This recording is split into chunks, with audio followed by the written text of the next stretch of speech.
Hello and welcome to Lunchtime Politics, reaching you live from our global headquarters here in the nation's commercial nerve center, Lagos. I'm Jeffrey Uzama. Let's bring you up to speed with the stories we're tracking in the polity and in politics. Nigerians lament rise in the price of premium motor spirit as Dangote refinery says pump price is reflective of crude oil component. Reels out plans to keep the price below 1,000 naira per liter.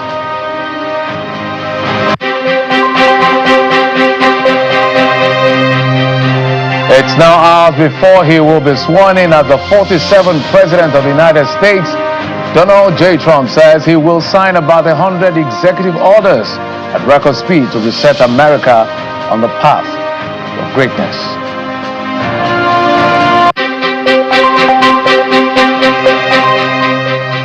And the FCT minister, there's a leadership of the People's Democratic Party maintaining that no one can get him out of the party as it criticizes the party and as the crisis festers.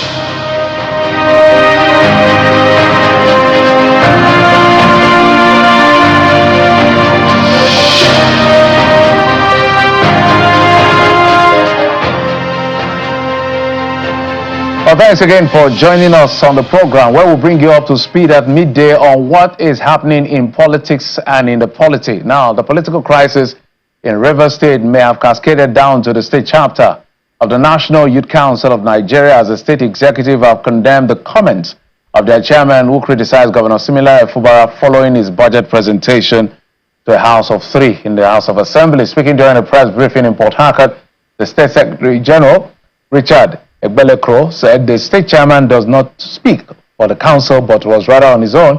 The father said the council is fully in support of the governor and urged him to ignore his detractors.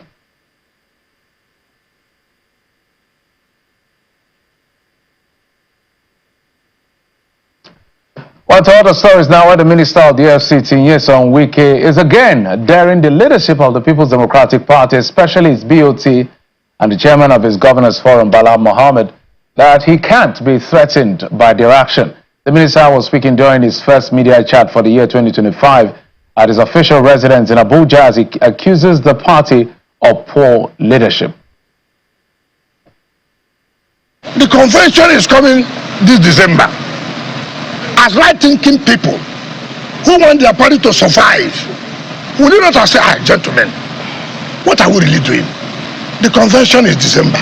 What are we talking about? Why can't we keep our house and do this convention by December and usher in a new executive? What do they want to do? Oh no, that's when they remove Wike. None of them has what it takes. They don't have what it takes at all, not one. Be it the board of trustees, be it whatever governor you think you are. I am prepared for it. It's not a new thing, it's not a new thing for me. This is my territory.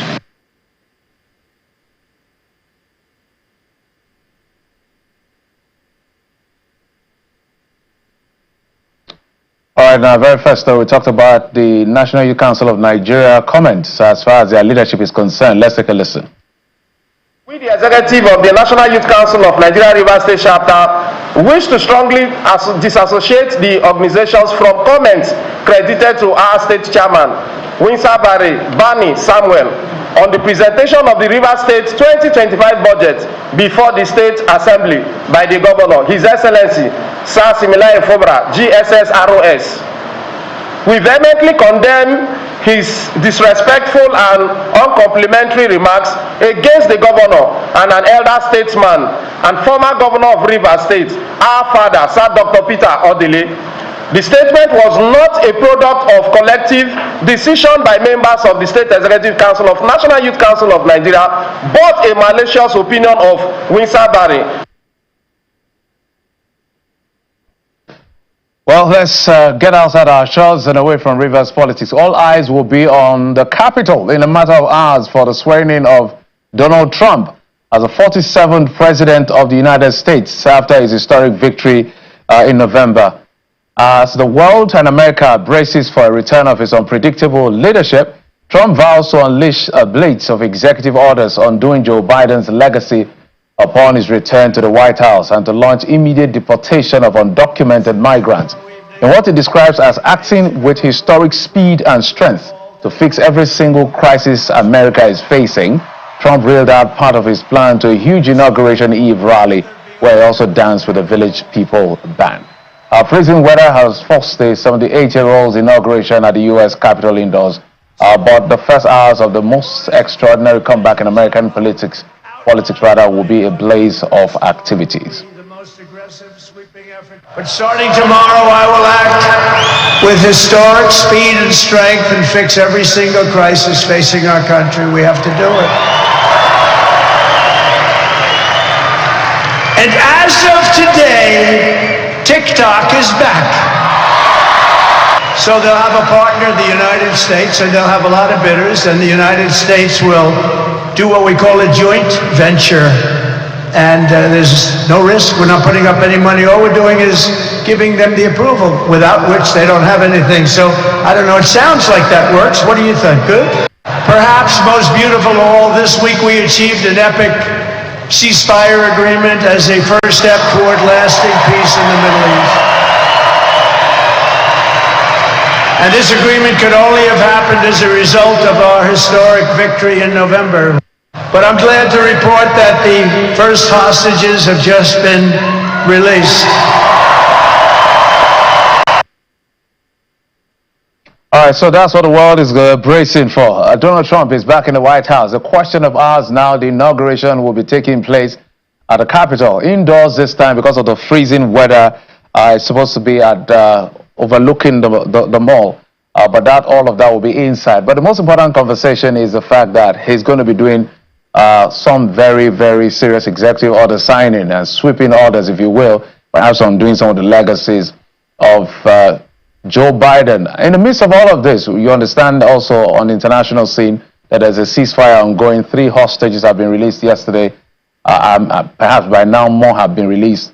But we're not talking Nigerian politics. We want to look at what's going on in America and how it impacts Africa and the rest of us right here in Nigeria. We're being joined on the program this afternoon by Dr. Tokunbo Olorudami. He's a lecturer at the School of Humanities, St. John University in York, United Kingdom, also an expert on political ecology and decolonization of international development initiatives. Tokunbo, thank you so much for coming on the program. Thank you, Jeff, for having me. When I listen to Trump, the question I want to start with you, is the world ready for Trump or is Trump ready for the world? Which of them are we supposed to take first? President Trump. I'll say a big congratulations to President Trump. First round. Yes. I can tell you for free that Trump is ready for the world. The world is not ready for what he's going to pull out of his bag again this time around. And he started. One of the things you want to notice with Donald Trump is that he's a showman. He's a populist. He appeals to the wider followership. He's ready for the show. And I think he's going to do well in that regard, as he has done in the past. However, does that mean progress, stability, economic entrenchment, economic resilience for the United States? That I doubt. But the world is on for another big show, social media buzzwords, social media shows, social media appearances. It's Donald's time again, and just like his movie and TV shows, he's going to give the world a really nice show. However, the impact, implication, and the wider touch point globally is what everybody is panicking about. So let's touch on some of this wider touch point that everybody is panicking about. Maybe you give us some specifics, because we know Donald, for instance, President Trump, he likes to be the highlight of the show. He likes to be in the news. Nobody can doubt that. But beyond that, one of the things some of his base like him for is that whatever he says, no matter how you disagree with it, if he means what he says, he does what he says. And he's already started with his executive order on undocumented immigrants. So what are the far-reaching policy direction that should we be expecting in the next few hours, literally, because that is how he puts it? Well, several scholars have argued in their description of Donald Trump as an authoritarian right-wing populist. And I agree with that. So most of his policies will appeal to his followers. Most of his policies will continue to showcase him and display him as a visitor to the political terrain, as an outsider. He will continue to show himself as someone who is not among the established political elites, and he wants to please the people. His policies are going to be very strongly, very, very strongly American first in dimension, and he's made that very clear. In Nigerian parlance, Donald Trump is somebody we will describe as a talk and do person. No matter how silly the idea is, Donald Trump says it, he's going to pursue it to a logical conclusion. How that logic comes about in the end does not matter to him, but he has said it, his people are happy about it, his followers are buzzing about it, he's going to go ahead and do it. So you will see a sort of American first kind of policy direction. His foreign policy is going to be totally, guided by putting Americans' interests first. So you see suppression of Chinese goods coming into America. You see suppression of, military spending in other spheres of theaters of war across the globe. You want to see, you want to expect him to continue to drive members of NATO to make their capitation contribution to the war chest. Unlike what is obtainable, when he came the first time, he pushed for it, and several countries for the first time in a long time, contributed more. So you will see Donald Trump putting Americans' interests first, but does that generally amount to American resilience, American stability? Is another discussion altogether. So how should America, I'm coming to us, how it affects all of us, how should America and perhaps Africa assess success or failure of the Donald Trump administration vis-a-vis knowing that this is the second time? Okay, so for us in Africa, we need to now see how we can start positioning ourselves for some of the gaps that Donald Trump as administration will create.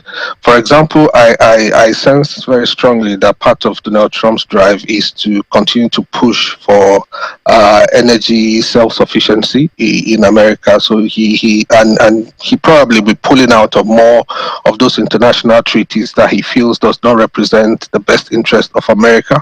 So as a continent, as a country, for example, Nigeria, positioning ourselves to begin to take up certain roles in the international domain, for example, trade roles, becoming partners. We're a large market like America, so we're also a target for large producing entities like China and Germany and other European partners. So if America is shutting down their doors, we need to ensure that we are opening up ours. But again, we need to also build up the infrastructure to enhance meaningful trade. And when I say meaningful trade, I'm talking about bringing in machines that can begin to create kinetic input into different spheres of agricultural value chain production, recycling of waste and repurposing our waste, getting us into manufacturing and things like that. So if America is now trying to close their doors, retain their originality, enhance their capacity to produce again so they can create jobs, it therefore means that those who are currently supplying these machineries and services and products will be looking for a different market. So if we're happy to receive it, then we need to be ensuring that we have the infrastructure to receive it and convert it to economic energies that can engineer our own continent to also be positioned as a worthy trade partners. So let's talk about in terms of security, for instance. We can see some of their foreign policy posturing in terms of how America looks at the world and how the world looks at America. But looking at Nigeria, for instance, What will be the expectation in terms of security beyond talk shops and promises? And I know some of the biggest thing will be selling of weapons in that direction. What do you see in the leadership of Donald Trump in the next 4 years as far as security and foreign policy is concerned with Nigeria? With Nigeria, I think Donald Trump, as we all know him, he says his mind, and he's not afraid of telling us the obvious blank truth about what we're doing right or not doing enough. For Nigeria, I will expect Donald Trump to increase his scrutiny, potentially looking at how we are using our machines and ensuring that the machines are put to ethical use. And so he will be asking questions about, the use of those machines, ensuring also that his own personal interest in terms of ensuring some form of people-oriented, use, such that it goes right into where the needs are, ensuring protection of lives and properties, the ordinary people, there's a venue for ensuring that the machines are used in the way that jobs are created.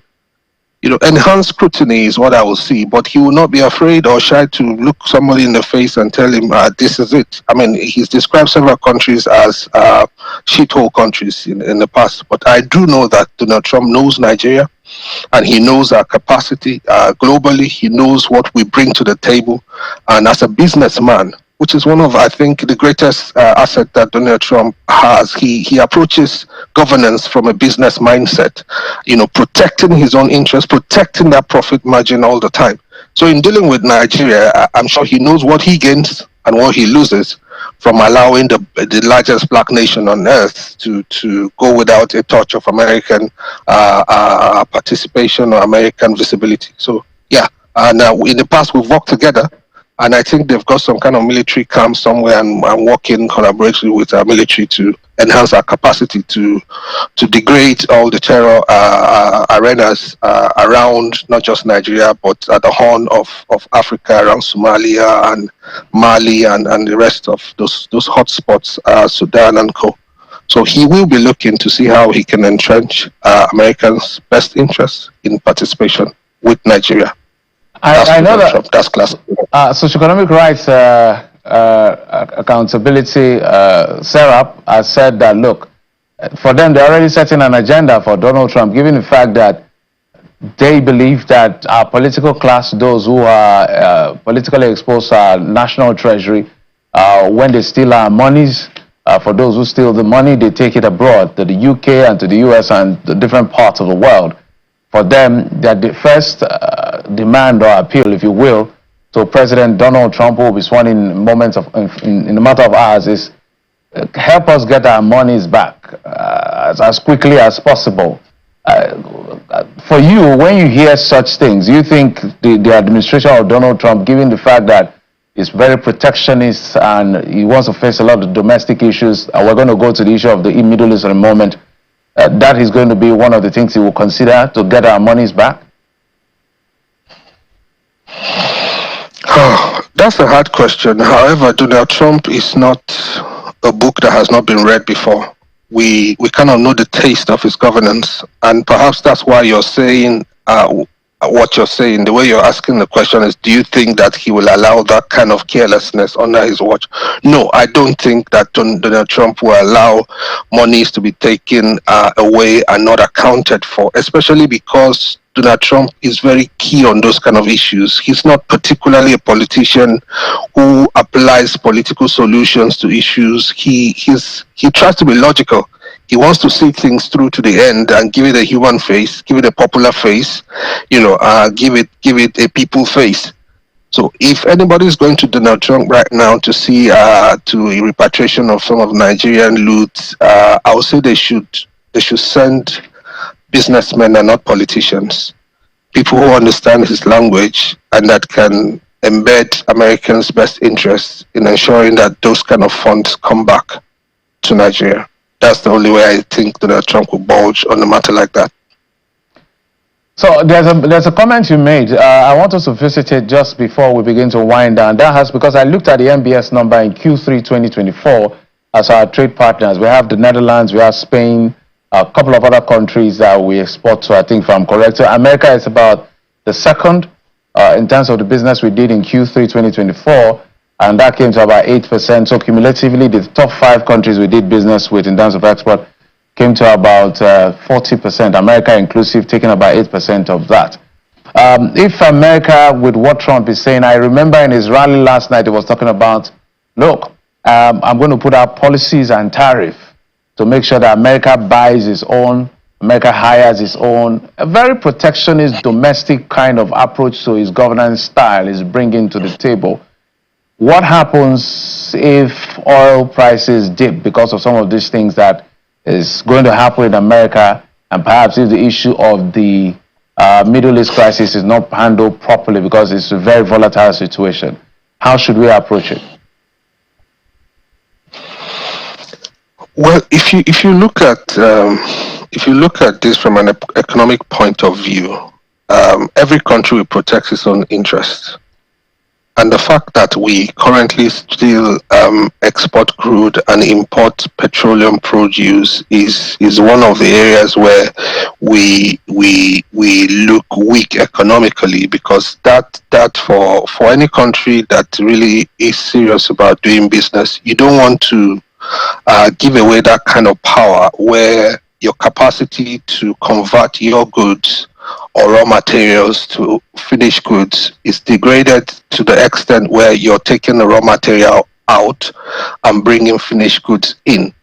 So our response to this should be, our own personal introspection on where do we go from here if things really go bad. How do we secure the home front whilst assuring that we're expanding our scope to do trade with other lands? America is a big market, but it's not the only market. And if we ensure that we make friends across the borders globally, further our participation and business with China, expand it to Russia, make friends across board, and not particularly house all our goodwill in one basket. With Donald Trump's time in office, we need to make new friends. That is one message that Nigeria governance managers should get very clearly, because you do not know where he will swing his trade treaties and laws, what direction he's going to take this time around. Well, we do know him for taking very hard lines and taking them through to the end. If he says something, no matter how it sounds, he's going to do it. I keep saying this, that although many times they are shallow-ended and a little shake here and there and things start crumbling, like we saw with the pandemic under Donald Trump. He failed woefully, and that's because those policies were not quite entrenched. It did not build resilience. It was just popular. We're totally out of time. I wish we had more time to talk about the issue of Gaza Strip and the ceasefire, but totally out of time. Dr. Tokunbo Olorundami is a lecturer at the School of Humanities, St. John University, York, in United Kingdom. Also an expert on political ecology and decolonization of international development initiatives. Thank you so much for joining us. Thank you. Thank you, Jeff. All right, so let's, before we wind down, remember that there's been this talk about the hike in the price of PMS. And Dangote Refinery has actually come out to say the reason for this is because of the price of crude oil. In fact, they are actually saying that the refinery made 5% adjustment to its export price from $899 to $950 per liter. The increase is considerably lower than the 15% rise in global crude oil price. So if you see that statement there, the first part had to do with some of the things you are talking about, that if they were to increase, it would be over 1,000 naira. But they are committed to making Nigerians being able to afford this PMS. So they are selling it at designated fuel stations for $970. If you go to the next page of this statement, you see that they also talked about coming up in the next few weeks. This is what they will commence publishing of its export price, ex-vessel price, ex-depot price, as well as pump price weekly, so that people are not exploited. We're being joined on the program just a few moments we have by the publicity secretary, or PRO if you will, of the Petroan, Mr. Joseph Obele. Mr. Obele, thank you so much for joining us on the program. Thank you for having me.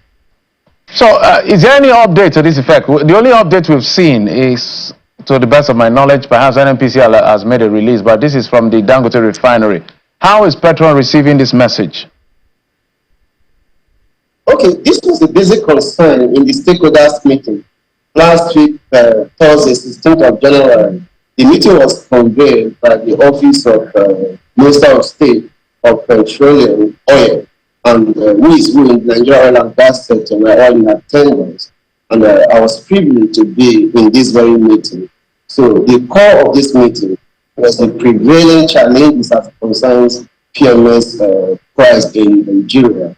So the issue was brought up, the serious concern to that effect was brought about by the Nigeria Producing Refineries Association, the chairman, and he did mention that the Naira for Crude scheme, as was signed by Mr. President, was not really getting to all the refineries. But in the response of the director representing the Dangote refinery, he did mention, I think it's Alaji Amin something, I can't really remember his name in that very meeting.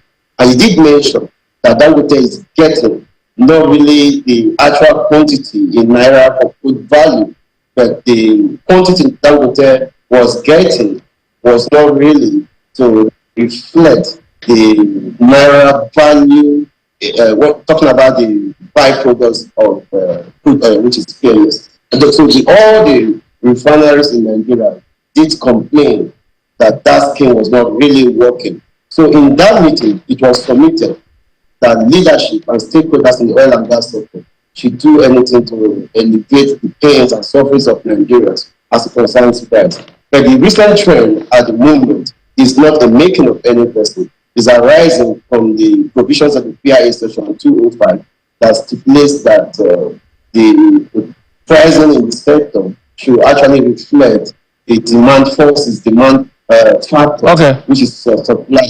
Yes. Economic part of the demand and supply.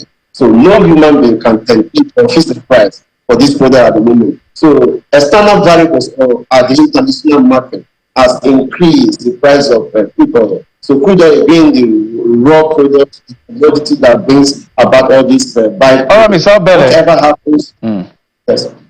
Yeah, my apologies. So whatever happens. Yeah, I just wanted to throw in one more question because of time. So how much is the average pump price of PMS, especially among Petroan members? Perhaps if you're not buying from Dangote refinery. Okay, at the moment there is price disparity. The rate of which those in the south are buying is different from the rate of which those in the north are buying also.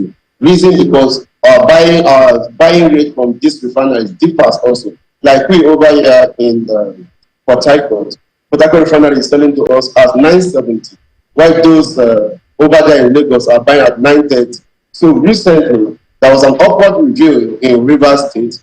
The selling price goes 1,001, 1,002, as against 980, 950 as it was a few days ago. So it's quite important that Nigerians are passing through this. So Petroan as a body, we want to assure the general public that leadership will need to see that we encourage monopoly, we encourage competition, and we keep calling for the privatization of the Petroan refinery.